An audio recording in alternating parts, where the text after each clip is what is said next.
Man, sometimes it's hard to keep this up. Yep. But that's okay. We do it. We're gonna do it. We're here. We're doing it. Before we started this, we were planning. What are we talking about? So I'm gonna start on one of the more upbeat things, if that's okay with you. Yeah, sure. I mean, I usually like to talk terrible news first, but I do have terrible news. you do have terrible news. Which one should I start with? Let's start with the good news first. Yeah, here we go. Good news.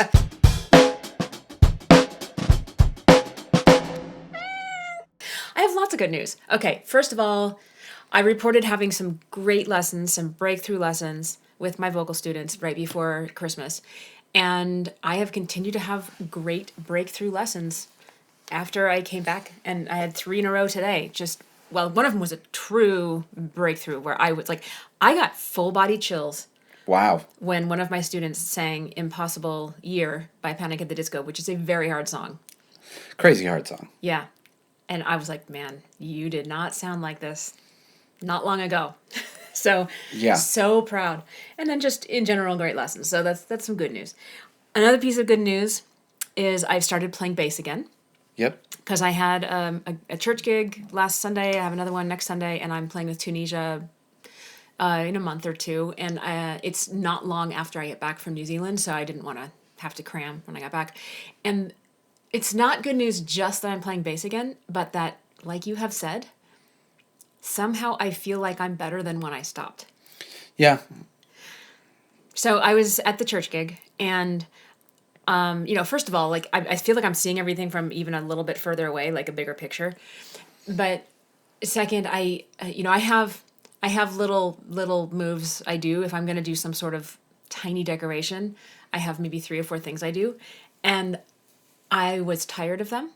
Right. And as, so as I you was get, like, yeah. I was like, I don't want to do that thing. That's the thing I always do. I want to just see what else I can do. And I did some other things that I was like, wow, I've never done that on stage before. I mean, it was nothing big at all. But it was just, I broke out of a tiny little box. And this was after not practicing for 3 months at least. Yeah. I mean, my theory has always been that your brain is still working on it in the subconscious, Yeah. and you're still doing music and listening to music and thinking about music, albeit in different ways. I forget how I described it the other day.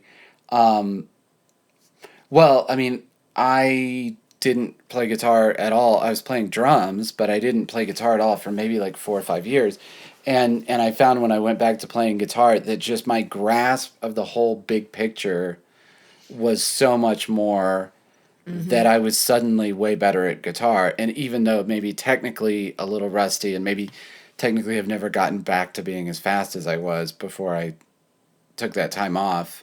I mean, who cares about that? But like just you get better at music as you just spend time on music, and then it applies to whatever instrument you're playing. Yeah. Anyway, Yeah. I was pleasantly surprised. I thought it was going to be a bit of a cold jump back into the waters, Right. like it is when you stop going to the gym for a while and then you go back. That first day back is awful, Yeah. and then you have to work your way back up. But I don't think it's the same with this because it's much more brain work than physical work. Oh, Obviously, it's very mental. I mean, there's, and that brings up an interesting thing because we were talking about a different client that I work with mainly, who's very into developing this idea of muscle memory and just getting stuff to where it's muscle memory and you don't even have to think while you're doing it. You're going to do the right thing. And I'm sort of like pushing back on that notion because I don't think perfect muscle memory or that idea of just perfect muscle memory really exists. I mean, I mean, it can to a degree, and it is funny that whenever I've gotten back together with No Address and someone will call out a song and you're like, I don't remember that at all. If someone else can start it, and then like you're like, oh, and now I'm just playing the song because we've done it, yeah.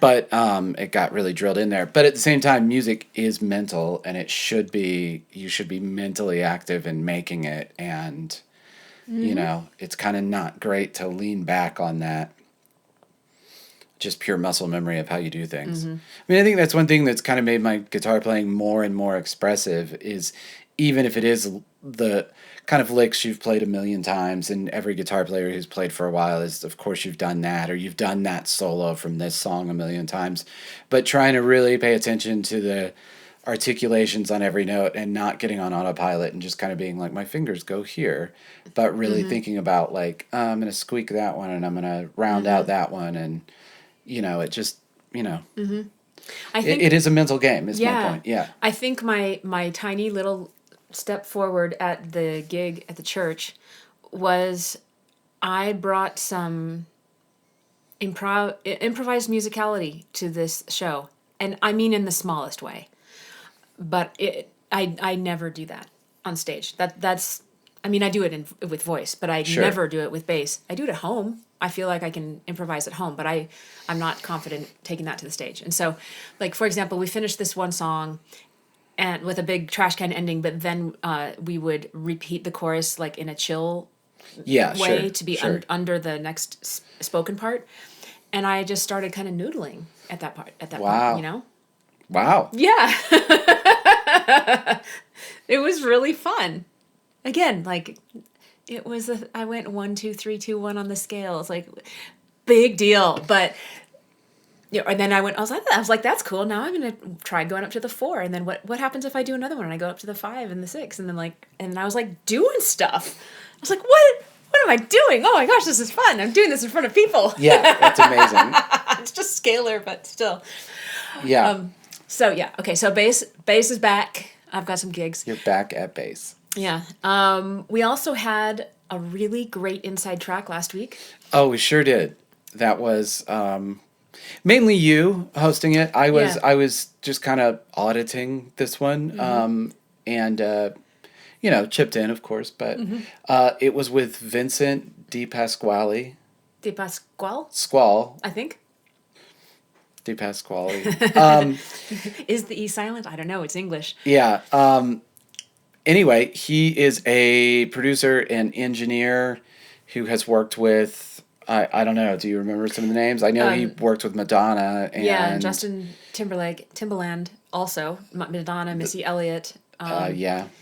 Big names. Because Yeah. he worked at the Hit Factory in Miami for a decade. Right.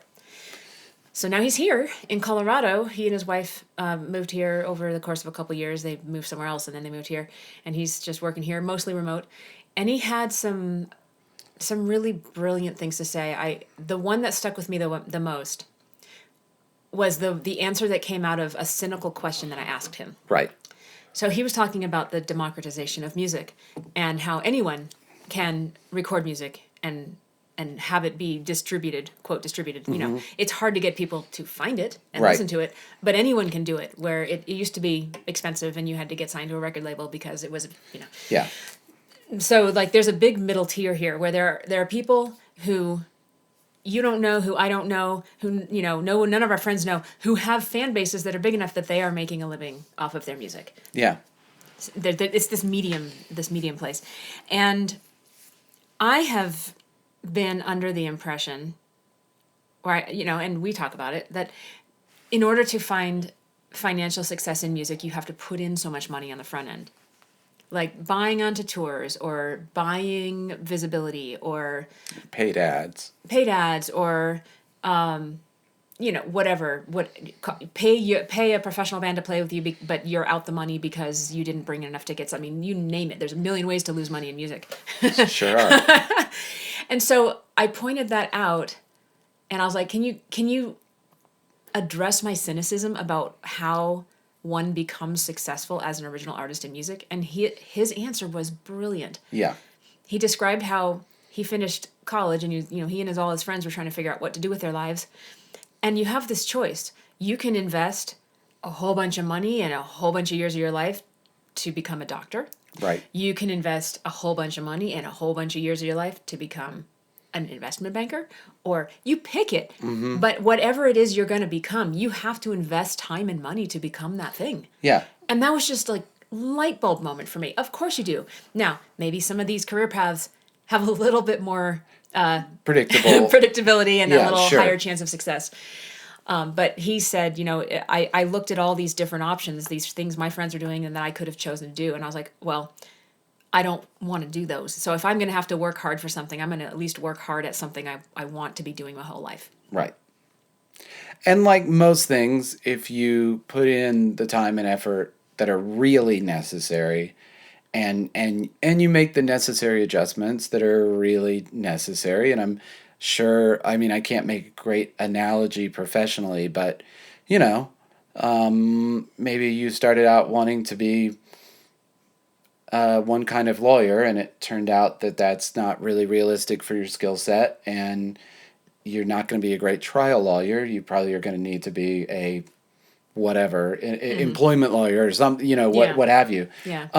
As long as you're realistic and you're actually putting in the time and you're actually, you know, putting in the work, it's like it becomes a different equation. Yeah. Yeah. I mean, you aim at something that you think you want, and maybe that's where you end up. Maybe you end up somewhere close by. Like that's what he was saying. Yeah. He initially tried to be an artist. You know, he had a band and Yeah. they played a lot and they did the thing that we all do.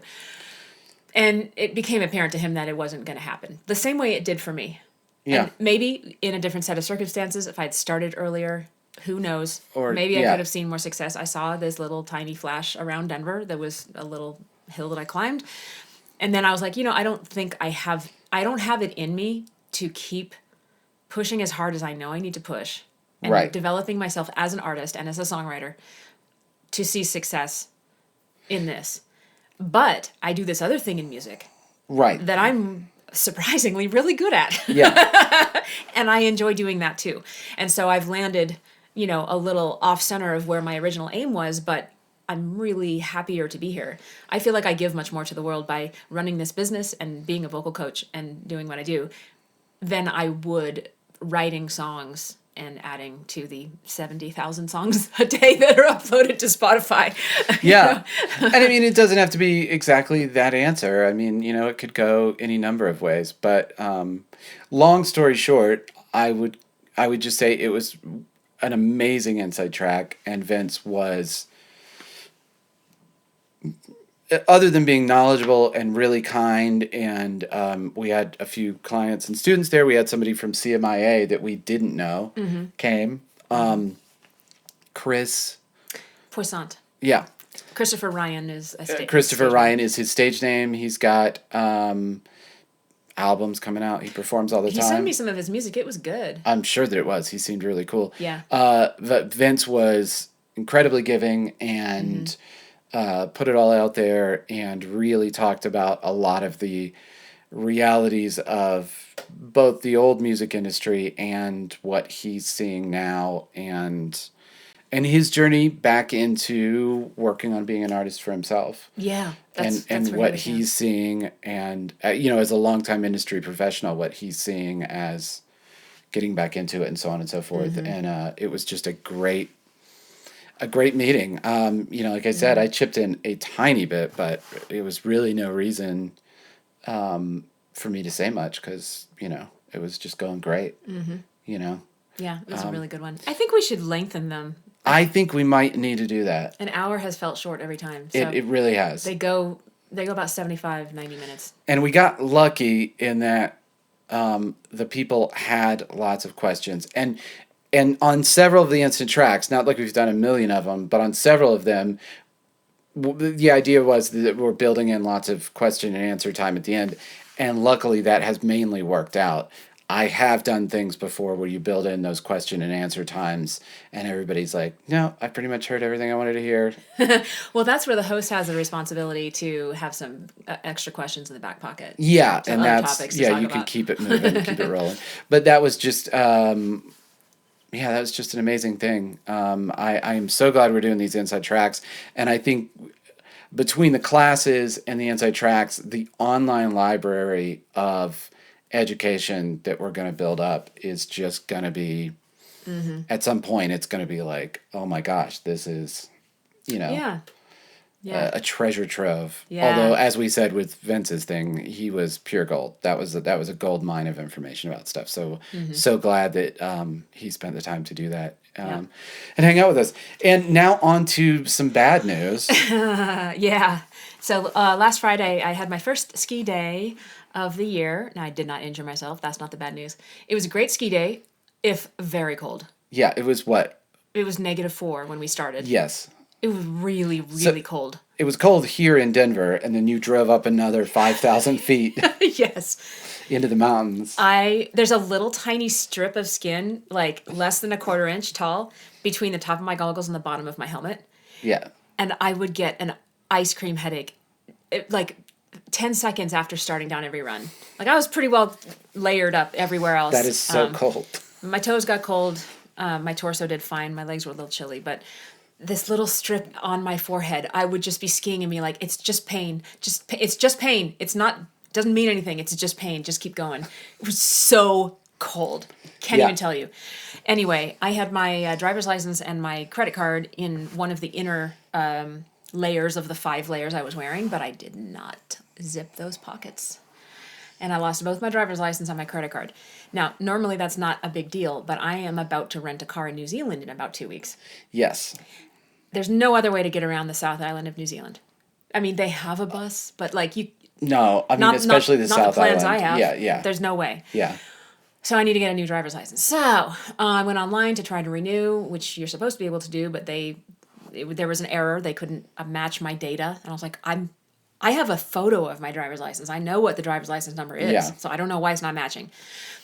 So you're supposed to make an appointment if you need to go in, and the earliest appointment I can make is the 28th of January. Which is 3 days from. It's, yes, 4 4 days days, before yeah. I leave, and it takes up to 30 days for them to deliver your new driver's license. Yes. So that's not going to work. So I went in person today, even though like it says they only do appointments now. So I went to Right. the main office, the big one today, just to see if I could get in as a walk-up. And they said, no, we don't do walk-ups anymore at all, anywhere. Period. End of story. We don't do walk-ups. You have to make an appointment. And I was like, but there's no appointments available for like 2 weeks, and I need a new driver's license before that. Right. And they're like, well, I don't know what to tell you. You call the appointment line and see if you can get somebody to like squeeze you in somehow. So I called the appointment line.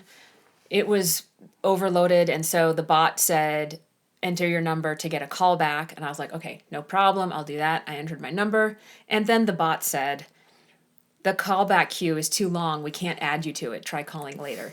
And I'm like, what? Okay. So sitting in my car outside the DMV, I go to the website.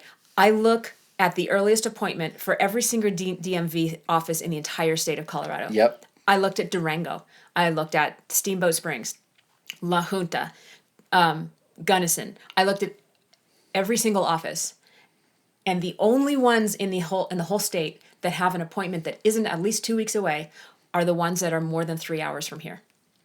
So I made an appointment for Brutal. 9. Yeah, I made an appointment for 9 a.m. tomorrow in La Junta, or La Junta. I don't know how you say it. It's Junta. Okay, La Junta, Yeah. Junta, Colorado, which is 3 hours and 5 minutes southeast of here. So I'm gonna It's leave 3 home- hours and 45 minutes? 5 minutes. 5 minutes. Okay. So I'm gonna leave about 5:45 a.m. and make my 9 a.m. appointment, and then cross my fingers that they get me a driver's license is- before February yeah. 2nd. So you got to go basically to Pueblo, and then you got to take a right, basically? Take a left. Take a left. Away from the mountains. Right. Yeah, I stayed away from the mountains because I don't want to deal with any mountain traffic. And or mountain weather. I mean, I Yeah. think it's looking pretty clear, but that is a terrible indictment of our DMV system. You can get a passport within 24 hours. I know, but there's no way apparently to expedite getting a new driver's license. That is unreal. Well, I think you're doing the right thing. It's gonna not be fun, but it is the right thing. I'll put on some good music. I'll use that new Yeti coffee Oh, mug yeah, that you've got. thanks, I'll Mom. I'll make a big coffee and take that with me. Yeah, and you I'll just take- make a day of it. I'll have lunch in La Junta. Yeah. See a new place I've never been. Yep. Go to a new restaurant that I've never been to. Yeah, totally. It would be left. Yeah. Yeah. Yeah, even Pueblo doesn't have appointments for at least 10 or 12 days. I know. It is just, you know. You got to go far away from the Denver metro area. Yeah, that is just something else. Well, that's the bad news. Yeah. Yeah.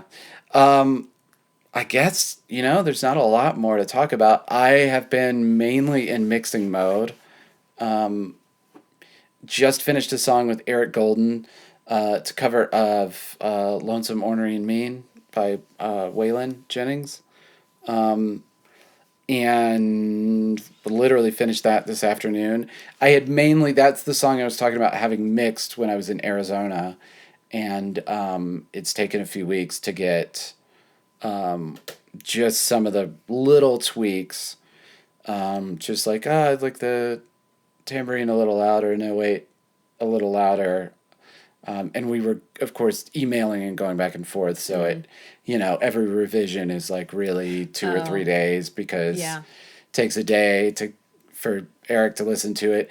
And Eric in particular has been very busy because of the stock show is in town, the Denver Stock Show, which is I guess they've been doing it for like 100 years. Oh my gosh. Yeah, it's where stock as in livestock, and it's a big expo and all this whole stuff. Time I thought it was like people bringing stock and stocks and bonds and no. It is also not card stock. It is also not things that you have to put your hands in medieval public squares. The stock show. The stock just show. A bunch of stocks. It's just a bunch of people like advertising their medieval wooden things. Or a lot of people holding up like, look at the stock that I own. Yeah. Or card stock. Like, look at this. Look at how thick this one is. It's none of those things. Thanks for clearing that up. It's cattle. And they, of course, we were talking about it this morning, they get visitors from Wyoming, of course, but then also Nebraska, Kansas, Utah. I mean, the Denver Stock Show is it is a big yearly event for a lot of people who are in that agricultural world. Mm-hmm. And as a result of all those people moving, it's a very big time of year for country music artists. This year seems to be a little slower, and I think it's because the weather has just been cold and crummy. Mm-hmm. But I know, like last year, Eric was just like, I think he said it was one of those times where he had like 17 gigs in 2 weeks or something. Just like afternoon and night. Yeah. Anyway, so he hasn't. So anyway, we finished that. That's official. That's going to release. And then we finished the new single for Lena Corrales, which is called Event Horizon. And I mentioned to you, she's been having some interesting, small success. Yeah. Her last song that we did, and we talked about in the podcast, Rain Song, got on the radio here in Denver, and she got a real bump on her Spotify. She's going to see how long that sticks it out, but the song already has almost 2,000 listens, which, having been out, for a short amount of time, a month or whatever, is like, not bad. So, that's rolling along. And so she's got that next single. She made Spotify's Release Radar, which is a Spotify playlist that Spotify runs about interesting new releases. And the last song made it. And then this song won't come out for a month because she's going to submit it again to see if they usually say it's 3 to 4 weeks if you go through Spotify and see if you can get on their playlist thing. Oh, okay. And if you do that submission, there's a bunch of playlists they can put you on. And obviously it would be better if you got put on like a more of a branded thing. Like Release Radar is just like, hey, here's new stuff this week that you might be interested in. And it's a long list, but at least it's not going into the black void of Spotify. It's, but if you got on a indie rock, but whatever, indie rock for your commute, those kinds of Spotify playlists. Yeah. Those are the coveted one. Those are sort of like the new radio stations. Yeah. In a way. Yeah. But anyway, she did okay getting on the Release Radar, and she is getting so many offers for shows all of a sudden out of the blue. That's I was great. telling you, her CD release party is March 28th, but then she got an offer for a gig on March 1st, and then just before we left tonight, she texted me and she got an offer in February to go play in Fort Collins. Oh my gosh. Yeah. That's so fast. So fast. Oh my gosh. And it's a result of some of the things I've been telling her to do, which is networking, going out and seeing shows. also just putting her music out there, I'm taking nothing away from her. Like it, the music's good. I mean, the production is amazing, but the songs are also good. But it's just it was so funny because we talked right after. I think it was before. It was in between going to Mexico and being back from Arizona, and we talked, and she was like in this total bummer place, and she was like, nothing's happening, and blah blah blah blah blah, and I was like, just give it a second, and we all feel that way, and it is the holidays, and just give it a second. And now what are we, like a week later, and it's like, I got this and I got this and I got this, and I was like, I told you, just like give it, don't panic. Just give it a second. It's so true. The funny thing we were talking about where it's advice I give people all the time. When you contact somebody about something and you don't hear back, that does not mean that they didn't check it out. That doesn't mean that they didn't like it. That doesn't mean that a lot of times it's just they don't have anything to give you right this second. And everybody's busy, and maybe they meant to write you back, or maybe they go to YouTube to listen to your song, and then they're like, oh, that video looks cool, and then they get distracted by the internet, and then they never wind up writing you back. And I was saying how often in the old days, even you would have submitted something to people for like a year or two and never heard anything, and then all of a sudden you like run into the person in person, and they're like, oh, you guys are great, I've listened to every time you send something, I love it, I just listen to it, we got to get something to get, and you're just like, and you were like, I assumed you hated me and didn't, and it's just like, people don't get around to stuff all the time. You just can't take not getting an answer. And that is exactly what happened to Lena, where she was like, I wrote these people and I said I wanted to do something with them and blah, blah, blah. And then I never heard back and I feel like really rejected by it. And then sure enough, a week later, they wrote and were like, hey, by the way, we have a show. Do you want to jump on this show? A week later. Yeah. Well, she had emailed them a full, like 3 weeks before that. Oh, okay. And then she was bummed about it. And then a week later, after she was like, oh, I feel like they really like must not have liked me. And they, I thought they would at least send me a message back and whatever. And then like a week later, they're like, hey, do you want to jump on this show? And it's just like, that's what, you just can't take rejections as, I mean, and even to go one step further in terms of advice I always give people, not hearing anything back, sure, you can't take that as negative. Also, if you get a literal no from somebody, it's really worthwhile keeping in mind that a no means they respected you well enough to take the time to give you a no. Yeah. And that is actually a weird species of yes. If someone is like, writes you and it's like, no, I really don't think you're going to work out for our thing. What that means is, no, they don't think you're going to work out for their thing, but they think you're good enough that they don't want to snub you.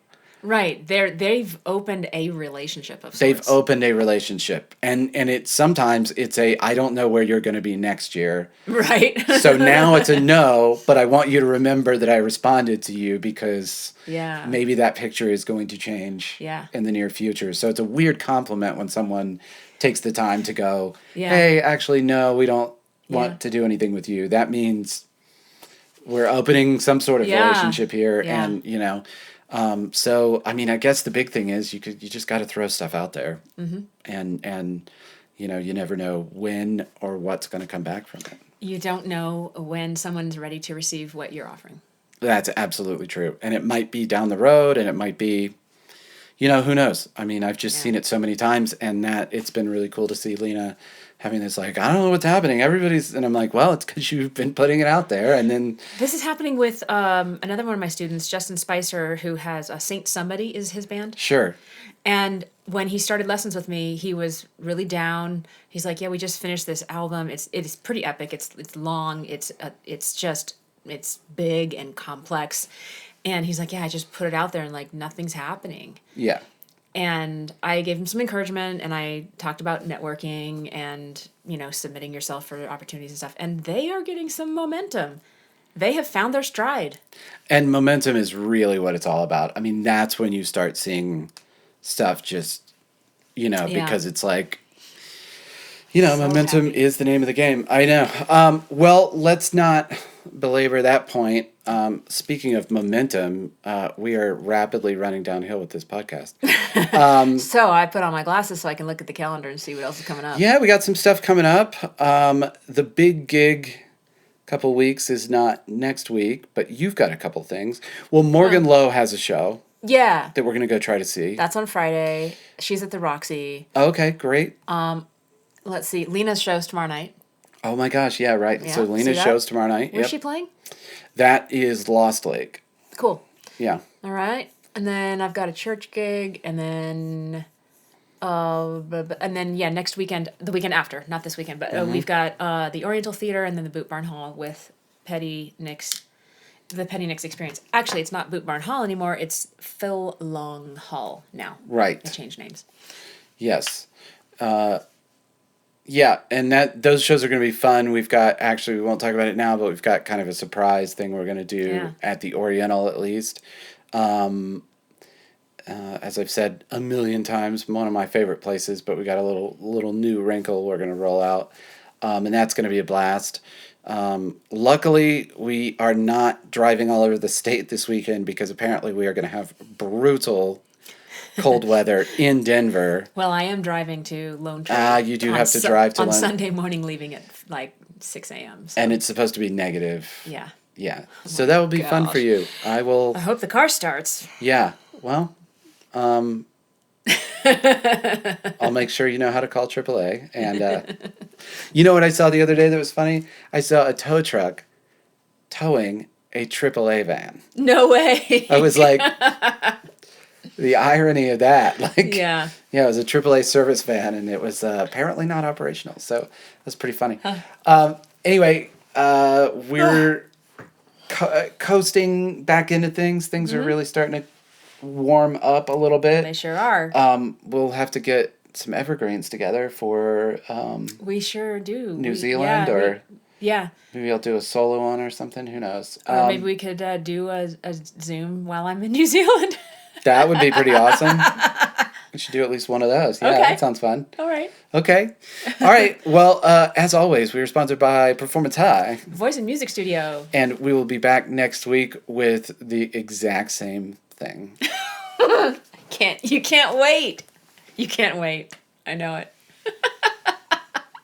Okay. Thank All you right, guys. see you guys. See ya. Bye.